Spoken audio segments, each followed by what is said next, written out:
Starbucks changed coffee is how we believe we're changing toothbrushing and oral care in general.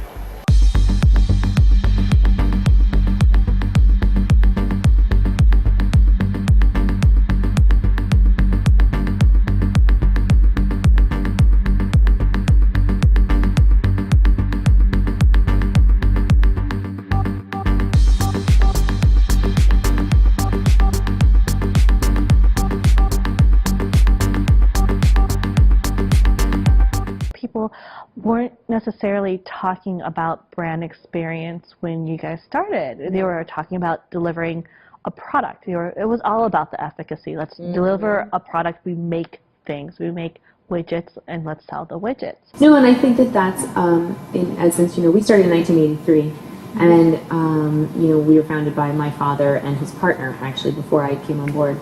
I was 3, so I wasn't there, I was there, but I wasn't there. I wasn't about to run the company.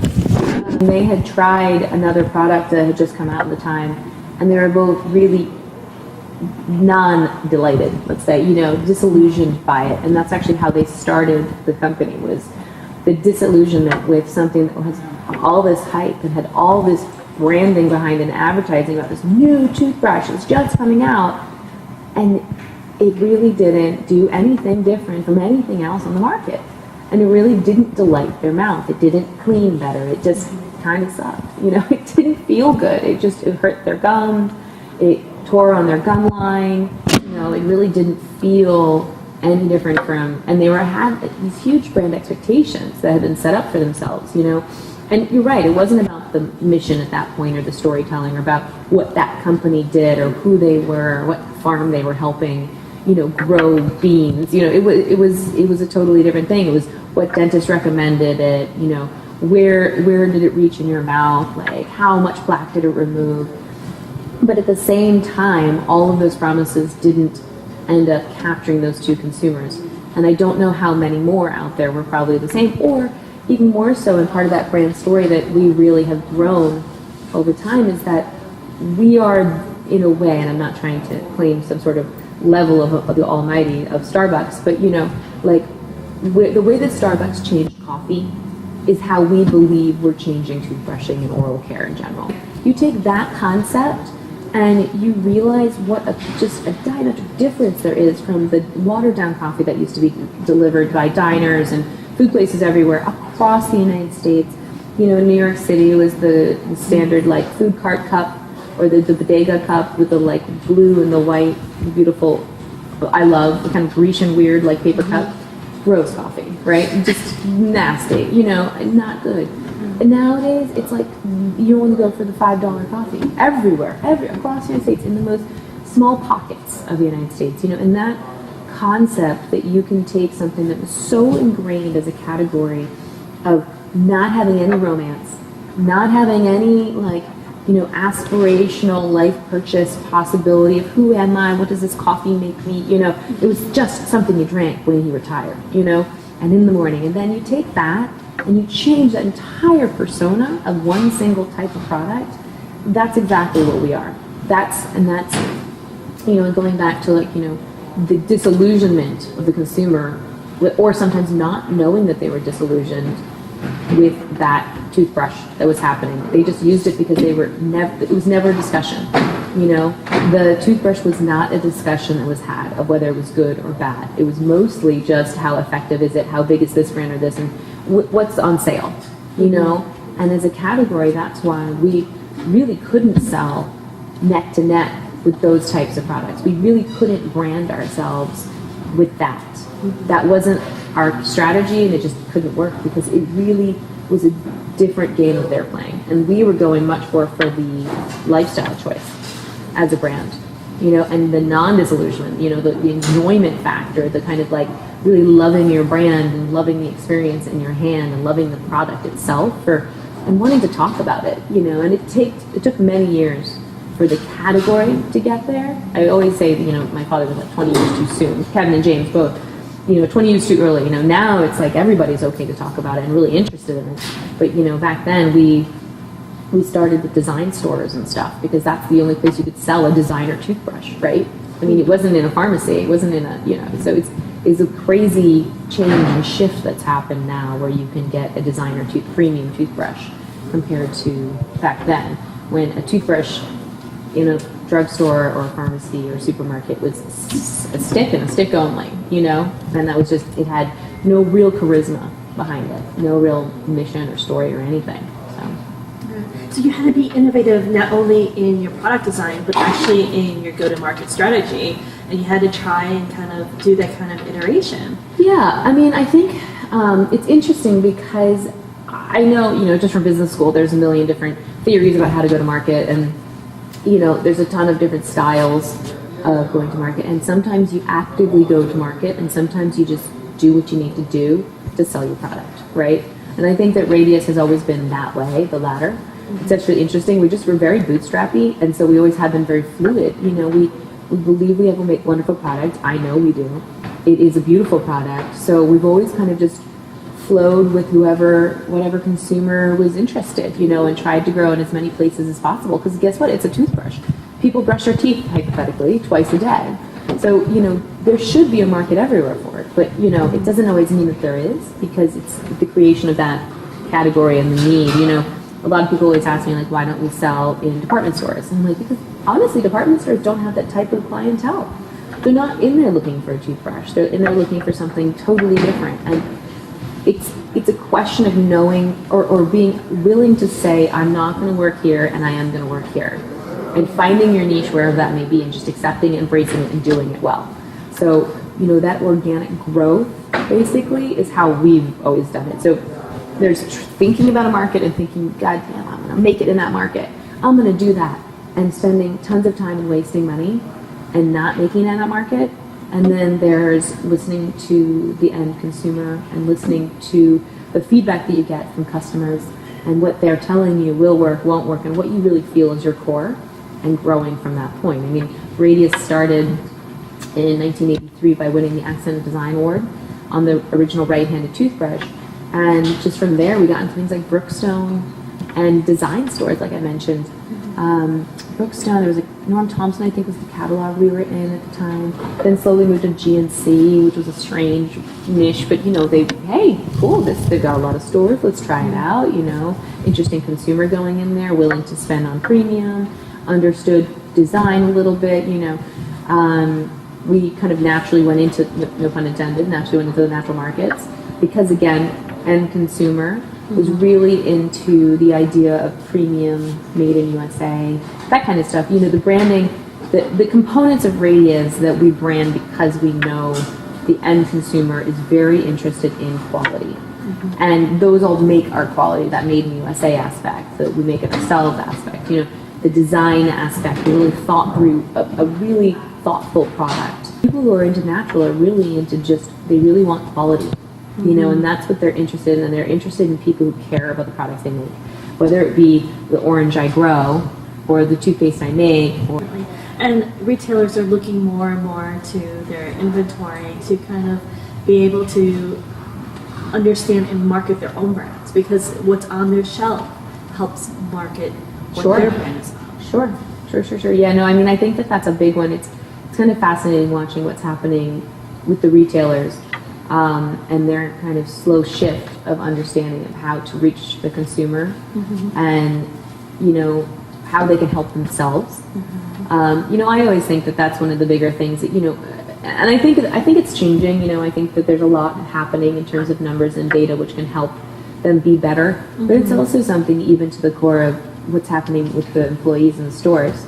I personally don't understand why there's stores that don't allow sampling.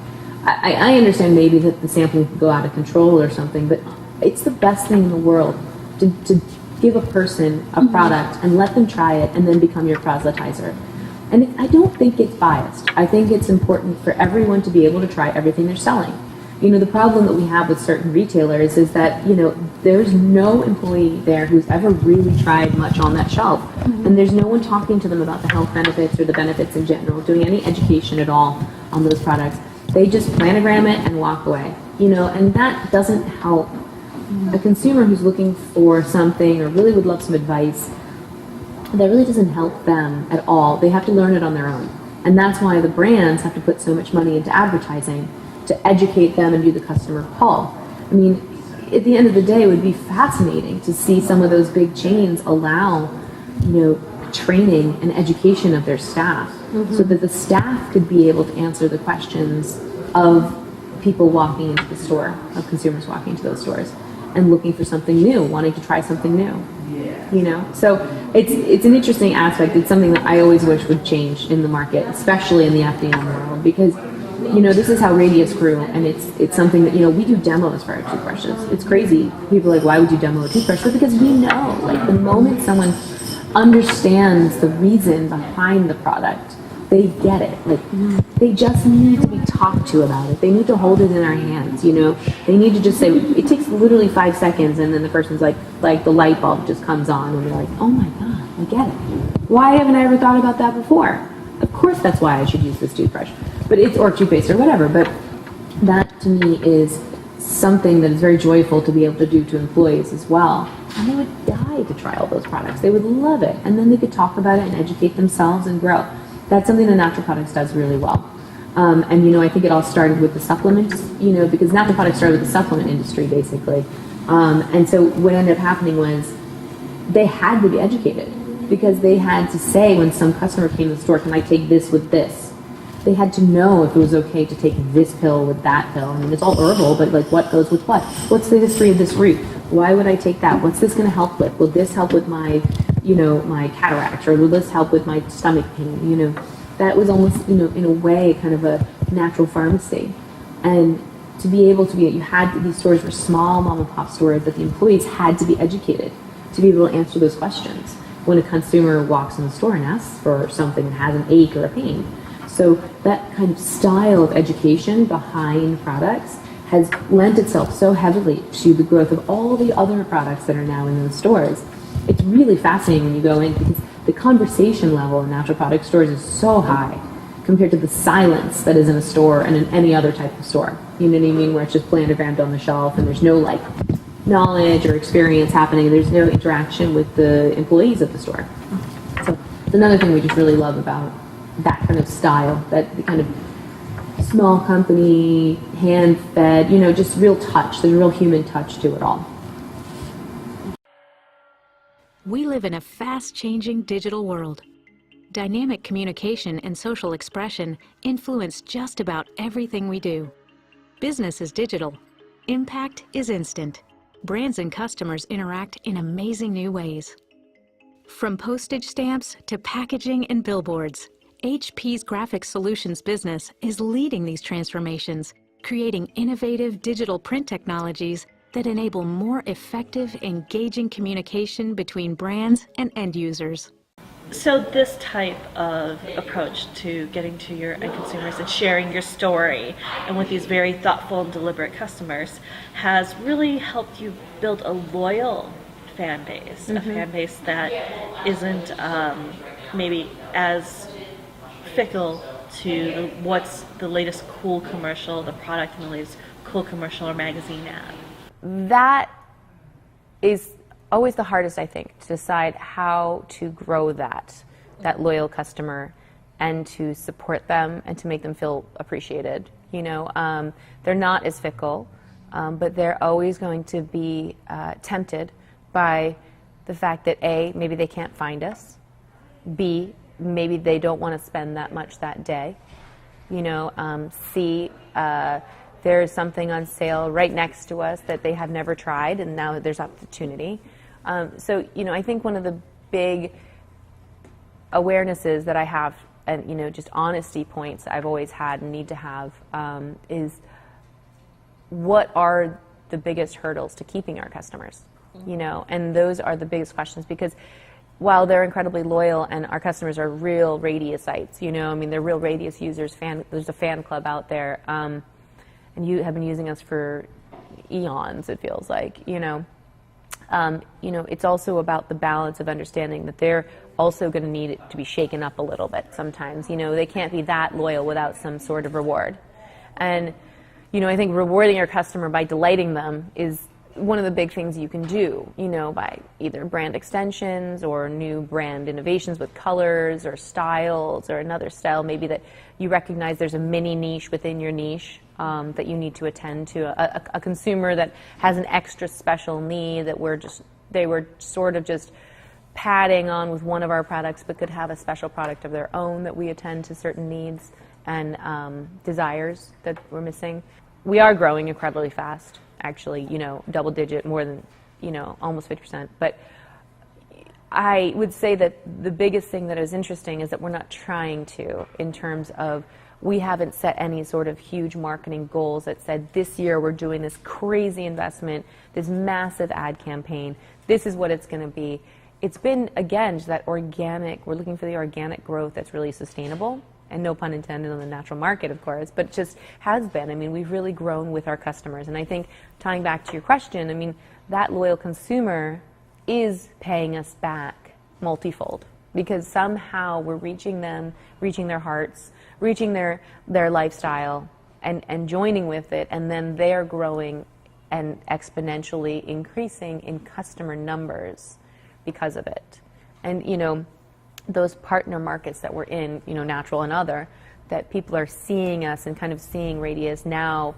If you go into a natural store now, we have 12 units, just toothbrushes, 12, taking up a shelf, an entire shelf will be Radius, That's really cool, a 4-foot shelf just for one brand. It's fabulous to see, and it's almost as if, it's almost like that's our showroom, to create more brand equity and more brand essence for people to buy into and say, if it was just one product on the shelf, when I know this for a fact, this is what we always focus on. If it's just one Radius toothbrush, it's not going to do well. It just isn't. Why would someone buy a big toothbrush without anyone telling them why or giving them a chance to try it? It's just not how it works. It's a really big toothbrush. We know that. It's huge compared to the norm. And there aren't that many conversations about why it's big or, what's bigger or better. In fact, I think a lot of dentists say smaller is better, which is actually not always the case. Smaller ends up kind of, unfortunately, causing enamel erosion and abrasions. So, we know if there's only one on the shelf, it's going to end up just piddling out because there's no brand equity there. It doesn't really show I'm a cool toothbrush brand, So, but if you have at least 3 or more on the shelf, we've found out personally that, that's when you start getting your real traction. That's when you can start understanding. The consumer goes into the store and says, that's an interesting toothbrush brand. Why would they be on the shelf? If they've never heard of Radius before, that's what I'm saying. And it's like, why does that handle look nothing like any other handle I've ever seen? Why does that toothbrush look nothing like any other toothbrush? And that piques the interest, So that partnership that we have with our customers, with our retailers, has helped us also exponentially grow in the marketplace because we're creating a brand image on the shelf every day with our expansive collection. And that's why we do continue to come out with new, very cool, very unique products because the larger our selection, the larger we capture the customer's eye. And, we're fortunate enough to have amazing retail partners who are willing to give us that space, but we're also fortunate enough to have amazing consumers who will pay $10 for an adult toothbrush. And I think the retailer partners understand that there's a very fine balance between those. A premium toothbrush should be at a premium level space, should look premium, it should have its own little area. And then if you do that, the consumer will be attracted to it. And we've done it time and time enough again that we've seen that continuation of that cycle and really the retailers have bought into that understanding that we will come in and prove ourselves worthy of what we're asking, which is the retail space. So it's a very interesting kind of dynamic between the loyal customer, the loyal retailer, the growth of your products, and balancing all of those things, and then not pushing too much. I don't believe in coming out with 8,000 products at once because it's just that's an organic growth thing. You got to build your consumer base and your customer base together, your retailer base, kind of trust, and your loyal consumers' willingness to try has to be there too. So. And I agree with you. The difference between having one product on shelf and the difference between having multiple products on shelves is the difference between selling a product and selling a brand personality. And these retailers probably benefit from your ability to bring your brand personality because it becomes part of their brand personality. I think that it's an interesting, I mean, look, we all know that retail space is limited. You know, that is the SKU rationalization story of every single retailer, right? It's, we get it. You know, you have to be very, I believe in being very sensitive. I don't know about other brands. We try and be very sensitive to the limitations of retailers. But it's still, but when we come out with products, we're actually still trying to find that break-even point, you know, where we're sensitive to the retailer's space, but trying to maximize what we can get for consumers' interest, you know, and balance the two things. But I do agree with you, and that's why it often, you know, like with Kroger, they weren't doing any resets at all, actually. We just got one product in, which was fabulous compared to the fact that they weren't really doing resets in the oral care category. And so we got the Tots toothbrush in, which is a really good product to get in there because it's an easy sell-in. It's an easy buy for a consumer. You know, it's $3.99 retail, it'll be much less there, I'm sure. And it's just like, it's not such a huge leap for them. You know, it's a kid's toothbrush, it's made in USA, great quality product, you know. But it's also not a huge, like, why is it so big? Because it's fairly similar to other toothbrushes, it's just a little bit more unique. It's a children's toothbrush, obviously. So, but it's funny because I still have my concerns when you put one product on the shelf, and I never understand. It's almost, it's hard. It's a catch-22 because you want your opportunity to shine. You want your opportunity to show them that you can do well. And sometimes if that means them getting only one SKU on the shelf, then you take it. But at the same time, you know that could be your end. You know, that could be the end of you because you do know that if you'd almost be better off sometimes waiting till they could put 3 on the shelf. And then you'd really shine. But, you know, you just have to balance the two and make that decision at the time of your opportunity today versus when would ever that opportunity of 3 come down the road, right? Depending on the retail partner. And that's just the game one plays, and that's how we've had to play. I mean, I don't know that it's the same, and I'm sure someone who makes shampoo would tell me that it's the same, but, you know, for us, it's very important. We have colors. Not that colors are a SKU, because they're not their single, we don't have single UPCs for colors, but, you know, having a specified tray for the original right, and a specified tray for the original left, and a specified tray for each, it needs to be there because it's not just like a bottle of shampoo. There is color coding in there that people have to choose their own personal choice of color. They need to be able to see front to back. They need it to be up high. Like, you know, it's not just a big thing that looks the same as the thing behind it and the other one behind it. They're all just taking a space, you know. And while I agree that I would love if I had a shampoo or a body lotion company or multiple, you know, any body care products, I would love to have this much space.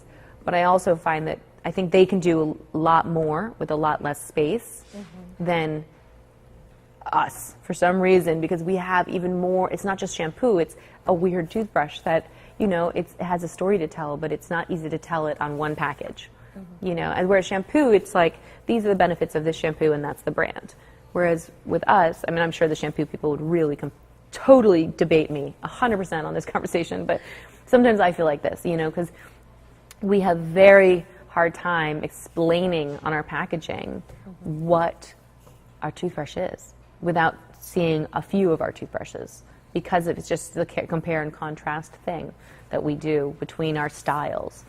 But it's actually something we're working on right now. I'm working with a branding redesign company to almost try and get to those points of our toothbrushes and say, like, let's redesign the entire 15 toothbrush line, which is what it is now, and really get to the core. I want a consumer to know in 3 seconds why they should buy our toothbrush without me having to demo it, without me having to sample it, without me having to talk about it at all. I want them to just know, even if they saw one on the shelf, why would they buy it? That's to me the essence of success, if we can accomplish that. And that's a big part of why transparent packaging is so important to your kind of brand identity, being able to see the product through the package. Yeah, you know, the transparency of the packaging itself, you know, being able to get it, to be able to have so much plastic being seen, but yet not make it feel plasticky, that's a real battle you know, and it's something that we are very focused on, being much into the natural products industry, et cetera. Plus, our product is so much bigger. I mean, you take a skinny little toothbrush, and if you notice, they're usually always on the side. So they always do a side profile. All of our toothbrushes are front profiled. And so it's also, there's a lot more space that could get wrecked. There's a lot more space to be looking plasticsy. But we have this like fine balance that they've done for us that really has been successful, of not plasticky, but yet having the ability to kind of profile our toothbrushes from the front and really show the body, as it were, of the toothbrush, which is what our success is. You know, the handle shapes and the head shapes, which are very, very unique and different from other toothbrushes. Transparent is so helpful with all of that. I mean, because currently, for example, we have a completely innovative, no one else makes a packaging like us. It's just our style. We needed it. It was part of our tray system that we needed. And so they were able to successfully make that for us where no one else was. All of the other ones, I mean, we had to like do some recalls. The packaging was falling apart at shelf, you know. So they've been fantastic as a just a partner in that level of quality all the time. How have you taken your learnings from the package design for your toothbrushes and applied it to some of the products that you have in your brand extension? You know, I think that that's an interesting question, because our brand extensions have been like floss, for example, and toothpaste. And then travel cases, of course, which we've kind of, so that's a good one, for example. You know, the travel cases actually were originally in like a plastic box, which I really hate. I did not like. And the biggest reason I didn't like them was because I found it incredibly hard to see it on the shelf. You know, it literally was a clear plastic box with some wording on it. And then depending on the color of the travel case inside of it, you could hardly see the wording. So no one really knew what they were looking at. It kind of just got muted on the shelf a lot. And so we moved it over to a cardboard box, which we would be transparent on, with a window. Because at the end of the day, a travel case is not going to get that dirty. It was just, the window didn't even need saran, you know, it didn't need cellophane. It was just an open window to show the color. But then now on the box, at least you could also show what was supposed to go inside the travel case, an image of that. And then it was, you know, just a white cardboard. So it really could pop from the shelf and really be seen more and be put together in line in a branded method. So, you know, travel cases in general don't have very much as a sector, especially in the natural products world. They don't really have any category. But, you know, even in you know, mass, it's a very small, it's an interesting category, because a lot of times one vendor will own, one brand will do all the travel cases of a major retailer. So like Bed Bath & Beyond or Walmart or whatever, they want one vendor to bring it all in a lot of times. Or you go through a distributor that does it all for them. They do their travel trial section all in one. And the retailer has no real say in the entire process. So it's a very interesting category. And, you know, I still think we even now we haven't like successfully finalized that or, you know, gotten there with the travel cases, just because it's an underdog to me. You know, there's no category in most of our retail locations for that. But, you know, going back to the others, so our toothpaste and our flosses, we actually kind of pulled those together as our first, floss was our first consumable. When I say consumable, just that you throw it away, you use it and then throw it away. A non-durable, let's say. And so, you know, the floss, I did a fairly big repackaging design process with them, and I really just wanted to make it fruitier and just juicier and just really feel more natural as a product. And so we went with these kind of like big images of like whatever the flavor was, right? Cranberry or silk cocoons or mint, you know, for the mint one. And it's funny, I've seen a lot of other flosses now coming out and putting a lot of that imagery on there now. It's really funny. So we kind of took that and moved that through to the toothpaste, because we had so much success with that. You know, we really had gotten a lot of, our retail partners have just been really floored by the classiness, but yet the kind of juiciness of our packaging for our floss. So we moved that into the toothpaste line. And, you know, it's funny, that's the hard part about toothbrushes versus toothpaste and floss. Like, they're totally different in mentality, because one is a hard good and it has like a hard shape to it, and it has to be profiled in that way. It's a product that you hold in your hand. Whereas, you know, toothpaste, it's all about its health benefits or its flavor, you know, and it's a box and then it has a tube inside. You know, and same for the floss, it's a box and it has a dispenser inside. So it's, you know, I find it hard to see what kind of connections. There are some, and branding, you have to find them, but most of the time I think it's about just making a quality product. And that's what you have to cross over, that it looks premium. It's made in the USA, so it says made in the USA on it. You know, the Radius logo is prominent, et cetera, et cetera. But across the two boxes, as it were, it just, you know, there's a fine line between the thickness, the quality, the balance, you know, paper, et cetera. Those are really important components. And the structure of how it holds up at retail, very interesting components of it. But otherwise, branding-wise, it's an interesting non-connection connection, right? And actually, it's something that we're working on. So I'm trying to work on it more to unify them as a whole and to be like the Radius brand rather than Radius toothbrushes, Radius toothpaste, and Radius floss. You know. Yeah, and the brand extensions, have they been able to help you tell that story, or is that something at retail that we talked earlier about having the multiple products at the retailer? Oh yeah. Now that you have a toothpaste, a toothbrush, and you have some travel cases, has it helped you? It's interesting. It's an interesting. The line extensions have made us more well known as a brand, but they each have their own story and also subcategories. So it's not as if toothbrushes and toothpaste are always sitting right next to each other, because the toothpaste category is so huge that it's got like at least two sectors, right? 2 sections of 4 foot. You know, it's a lot of space dedicated to toothpaste. So toothpaste is like way over here, and then it's like toothbrushes over here with other dental tools. So and usually the floss is quite near to the toothbrushes typically, because they consider that dental tools. So it's funny. It's just like they're almost like I said, I mean, the Radius brand has really grown from that essence of, you know, that line extension. They see that we're growing, we're dynamic, we're listening to our consumers, we're coming out with new products that they're wanting and seeing the potential tie-ins. But just much like, you know, seventh generation is just delved into new categories and subcategories and just keeps on going and going.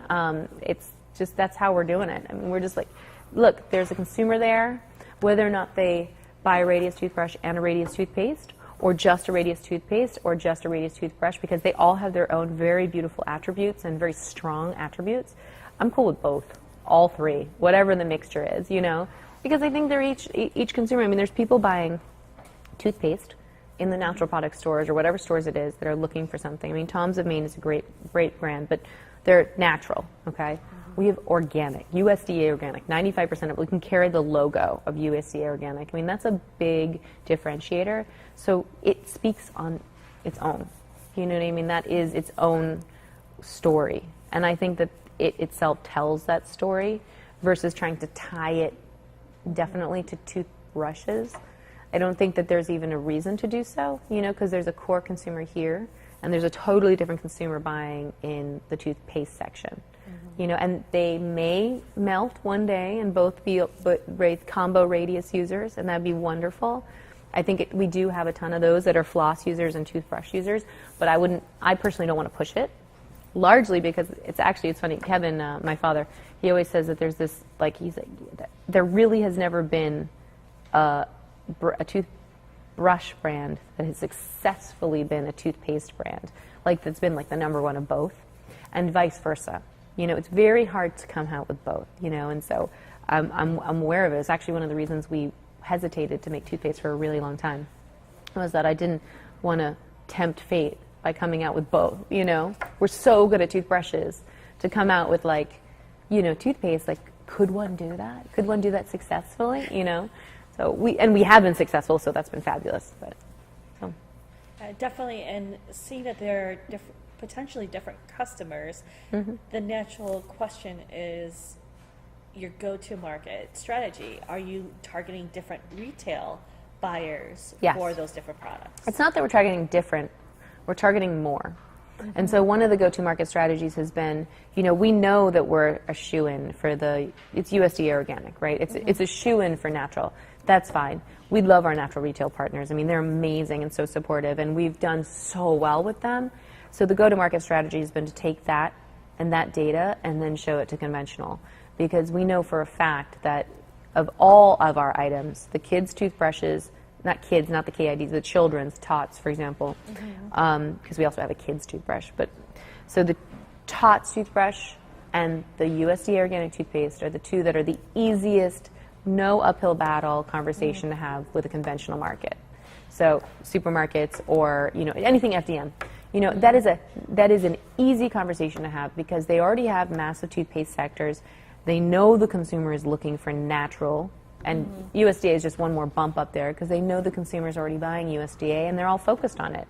A lot of these retailers are now all carrying USDA products in their food section and, you know, in other beauty sections. But there is no toothpaste currently that they're carrying, so that has the USDA marker. So it's a natural segue for us. So we're using the kind of power behind our natural retailers to really shine in the launch in the conventional market. And then taking that, once you have that conversation open, that door open, then you can also show them about how the toothbrushes are doing, you know. But coming with a large-headed right-handed toothbrush and saying, I'm sure it's going to do well. It's not always going to win over, you know, Kroger. I mean, it's a fabulous toothbrush. We have the data behind it. It does incredibly well. But wouldn't you want to see much cooler, easier sell, but much higher turns with toothpaste and kids' toothbrushes, and then you can bring in the larger retail-priced items like the adult toothbrushes. So that was that's been our go-to market so far.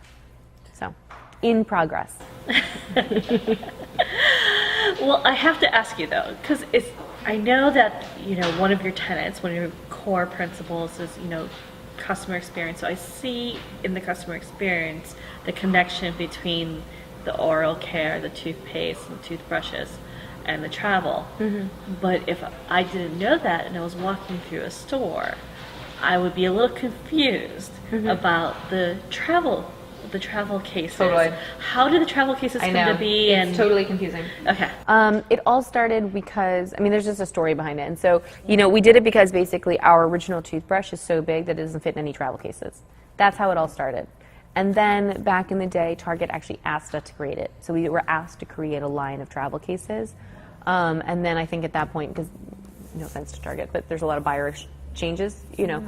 So I think that buyer left and the next buyer was like, I don't need travel cases. So we just went on with it and continued with our travel case extension because it was interesting to us, you know. I mean, one of the things that we do is we don't, you know, we're not always driven by money, right? Sometimes we're just driven by wanting to see something happen and it's really cool and we want to make it on our machines and we're in the middle of a design and it's really cool. We think there might be some legs. We'll see if it runs.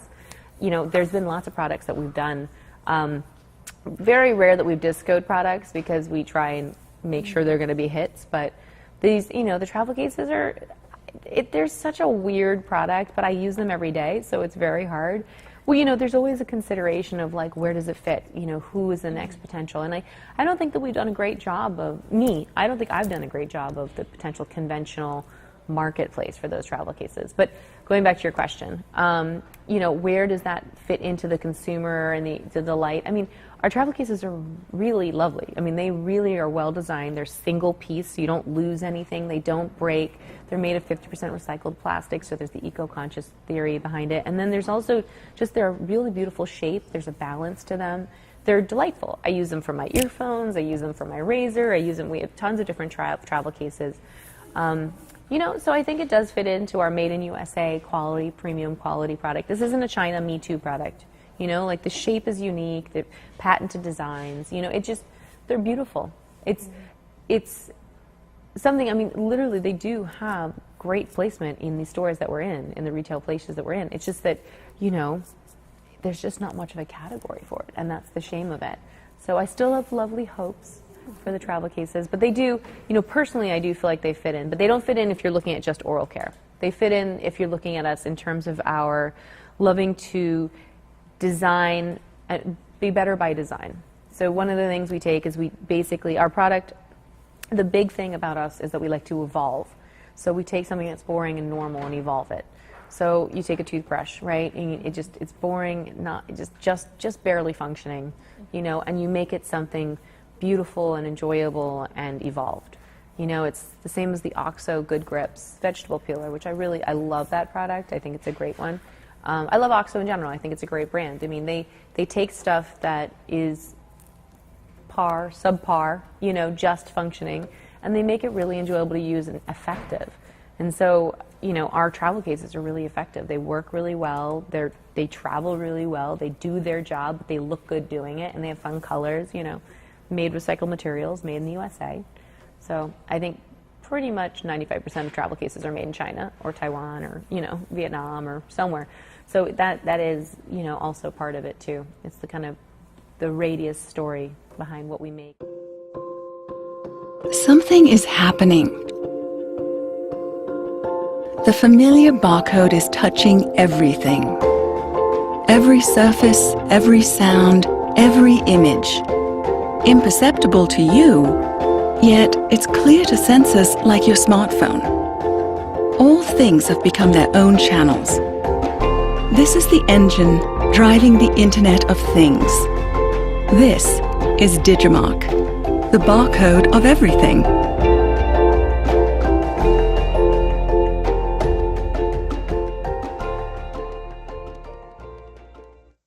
So your answer actually brings to light two very important connections, I think, to your personal history, both your personal history and Kevin's personal history. Mm-hmm. Kevin's history as an architect who has been able to take design and really be able to see the ability of design to improve customers' lives across categories, and also your experience as a successful executive who has a fairly long commute, and a mom of two, and being on the go and being able to have something that helps you organize while you have this very full life. I think going back to just design in general, while we have designed into our brand portfolio toothpaste and flosses and everything, at the end of the day, the Better By design started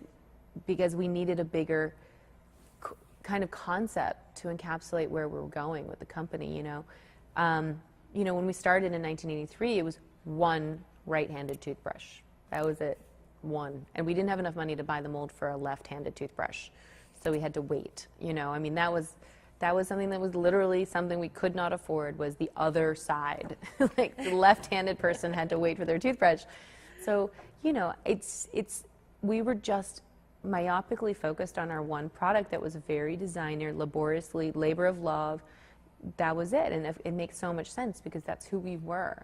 And we literally put it on a pedestal. In fact, we went there, somewhere around here's a photo shoot with it on a pedestal, and it was like this right-handed toothbrush that was like, it has the big head, it's got this concentric circles, it's for your hand, it's ergonomic, and so it was all about design, but of a toothbrush, and that evolution of the toothbrush, like I was saying before, making something better than it was in the past. And for the longest time, we were just toothbrushes. It was all about the cool materials that we could bring to toothbrushes, the cool designs, the change in shape we could do, and what that meant for Radius. And so many people for so long called us Radius Toothbrush. That was like our name, and it wasn't. It's actually Radius Corporation.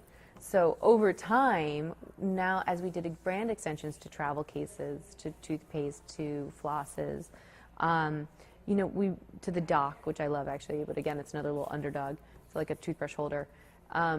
We've had to kind of take a step back from, industrial design is still core to what we are and who we are. And that's why Kevin and James started the company as architects. They're industrial design educated, and it's the same. Kevin always has this famous, really fabulous explanation of, like, everyone always asks me, like, why didn't dentists start your company? Because we're not just oral care, A, but B, you would never want a pilot to design your plane. Pilots don't design planes, they drive them. Dentists drive tools, right? They use them in the office, but they're not industrial designers, nor are they industrial engineers that would design a plane. So I would never want my pilot to design my plane, because there's a lot more going on under that hood than a pilot knows about. And there's a lot more thought that goes into that plane than the pilot knows about or knows how to incorporate. And the same thing goes for tools and things that people use with their hands, or even things that there's a process that happens when you're designing products that includes not just the shape of it, but also the user and the mindset behind it, and the style of life behind it, and where you're trying to, and then also bring in the materials and the machine it's going to be made on, and how is that going to happen, all that stuff that balances it out, the way it's going to hold in your hand as much as the user who's going to be using it. So, I think we've done that incredibly well. We've really hit that nail on the head. And that's been like our toothbrush success. But then as we've grown, that kind of design and better by design element has come into frame, because we've wanted to say, look, it's not just about a hard good. It's not just about a durable, which we're really good at making toothbrushes. We have injection molding machines, we have bristling machines. We really know how to make a toothbrush. But at the same time, that should never stop us from expanding and evolving other products in other subcategories or categories, inclusive of travel cases, inclusive of on-the-go cases, as you said. I think it shouldn't ever stop us from growing into any category. I mean, if I want to start doing binders, let's do binders, let's make the best binder on earth. So it's about a mindset, and it's making something better by design, whether it be toothbrush, toothpaste, floss, move straight out of that oral category to travel cases, my shoes, whatever it is. Something can always be improved upon. And so, for me, Radius is not a niche oral care, and it should never be. I think that's a very closed-minded perspective on a company in general. I think sky's the limit, on growth. Sky's the limit on product extensions or completely new categories, for that matter. As long as you have the bandwidth and the resources to jump into a new category or new market, you try it, do it. There's a connection there. It's design, And we talk about bandwidth and resources. With this growth, this double-digit growth, how are you changing as a corporation to accommodate the growth? It's been fascinating. I'd say, since I joined in 2008. I became CEO in 2011. And even in the first years, I would say after the first year and a half, 2 years, then we started from year 2 to maybe 6. It was, oh my God, doubling every year, right? So that happened, and then we kind of hit, a plateau because we literally had no capacity, And so one year we only had 10% growth or something, terrible compared to what we were at, 50, 60% growth. And then once we took a year and a half to ramp up, we really knew the capital assets needed to be purchased and acquired. They had to be custom made, new bristling machines, new injection molding machines, new molds, 4 cavity molds instead of 1 cavity molds. All of that had to be procured. And then now that we've gotten that in line, and I've just seen this incredible growth again, it's been fascinating. This year, I think midway through, I want to say in August, we were at 40%. So it was amazing. So, it's just been gangbusters. And one of the things that has really helped us, and I had to say this with such honor and just been amazed by, it's been our team, and I think because we knew that we could do it, and then we knew that we needed the capacity, and then we needed the right people in place, we were able to just say, this is the time to get those right people in place as well as those right machines. So we invested in our people. And so we invested in getting the right people to lead that growth and really support that growth, and then have the right vendors in place to help support that growth. And so by having this almost like a team in place, it's made it really happen. No more lead times, no more waiting. We have the right partnerships. We can get it out. We can bang it out. So, and just having foresight and forecasts and everyone's on the same page has been amazing. Just watching this, it's watching sustainable growth happen at its best, and so that's been really, really, really cool. So now, and we have an amazing sales team that is really just stepping up to the mark too. All of them working together. And it's funny to see, there's standard entrepreneurial hiccups, right? I always kind of say that we were a 30-year-old startup when I joined. In no disrespect, but in just, it's very cute, that's where it was. It'd gone through various permutations and everything. It was fabulous. It's a fabulous company, but, I personally feel that radio should be in every household, basically, because it's kind of the best product. It's the best product, I'm sorry, it just is. So all of our products are amazing. So, I want it to be a household name. And I think it should be a household name. And so, getting there it takes many years to just be able to even make enough product for even a small portion of the population, let alone for, all the households in America. So, but just watching the various plateaus we've had to hit to get there, and then finally feeling really like we're in stride now, it's fabulous that we can take anything. It's just, we've gotten to a really good place. And Saskia, you were talking about time and place. Mm-hmm. You mentioned that you now have half a decade under your belt. It's kind of crazy, I know. As a female CEO. So I'm going to borrow some of a question that Barbara Walters used to use way back in the day. What is the rose and what is the thorn of being a female executive? Good question. I wish I'd watched for Barbara Walters and could get a tap on how many other people answered well to this. Oh my God. The rose is just, it's so exciting. It's so thrilling. It's thrilling to be able to make decisions, and to know that they're going to happen like that day, and that there's people that support you and do make decisions on their own too, and that you can help guide people to become their own leaders. That to me is a really big deal. I love watching people grow and become their own decision makers. And something that, I remember just from business school was it doesn't teach you to do finance. That's not what it's supposed to do. Yes, it's part of it, and it doesn't teach you, it teaches you to be a good leader. It teaches you to know how to make an executive decision. That's business school. It just says you cannot dilly-dally. Don't hesitate. There is no right decision. You just have to make it. You just take what you know. You take all the pieces that you can collect that and give yourself as much fact as possible and as much as you can collect. And then you have to make the decision that it just sounds right at the time. If you made a mistake, you'll learn from it. And if you made the right choice, then that's fantastic, and you can grow from that too. But, and I believe in being able to make decisions and learn from them and either change it the next time and see it and go and learn from that, and you just grow from that. And then I love seeing my team do the same, and letting them, just watching them grow. And, I'm not a big micromanager. I really believe in macro view. We're very lateral here, so we're very much on even planes regardless of title. So it's just really fantastic to watch that. I would say that's the rose. It's thrilling. It's thrilling to watch our products get into places, to see them have successes, to see us have success as a company, to see a new product do really well. It's thrilling to see it do well. It's just fabulous. So that would be the rose. It's just exciting. It's exciting. The thorn is, I actually don't think there's that many thorns. It's just, time. It takes time from your life of family, and I, recently have a family. So that's hard.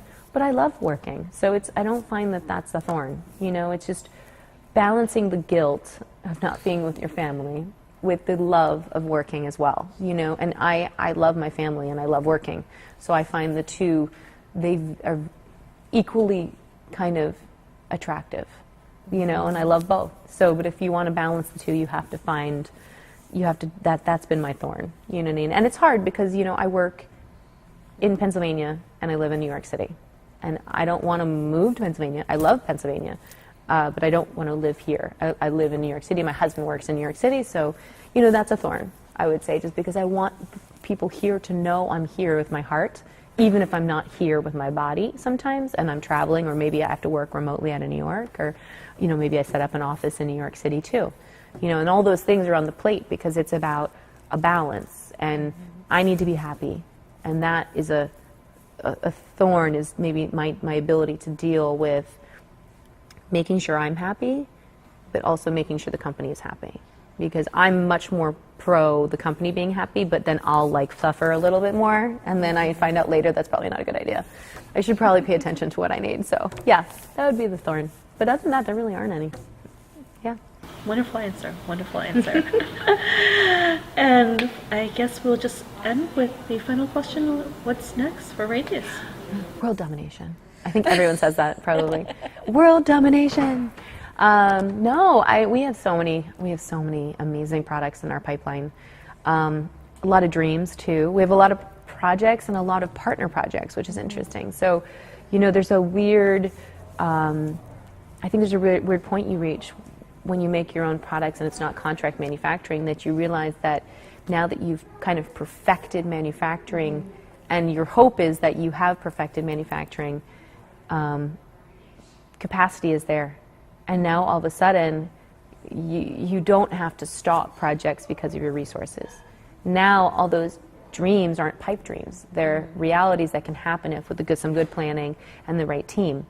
So there's a lot of always, the way that Radius works, I think, I'm not sure about other companies, but the way I've always, there's an ebb and a flow of projects, you know, and we have to be honest about which is the right one to focus on when.